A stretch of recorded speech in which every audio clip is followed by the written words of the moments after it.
আসসালামু আলাইকুম সুপ্রিয় দর্শক মণ্ডলী, আজকে আপনাদের দেখাবো শিয়ালের গর্ত।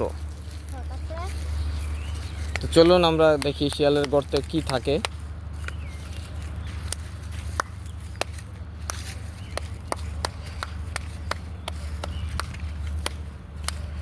তো এটা একটা শিয়ালের গর্ত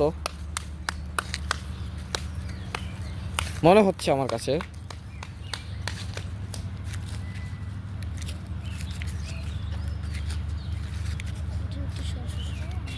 তো ভয়ও লাগতেছে, কাছাকাছি যে যাবো কিনা। নিচে আছে একটু একটু যায় এর ডান পাশে নিচে গেছে।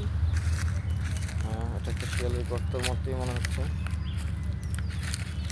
আর হেরা দেখো বাম পাশে আসলে সাপ।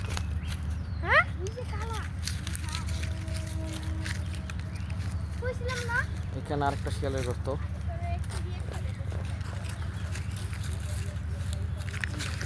ধন্যবাদ সবাইকে, আশা করি আপনারা শিয়ালের গর্ত দেখেছেন। চ্যানেলটি ভালো লাগলে লাইক এবং সাবস্ক্রাইব করে দিবেন।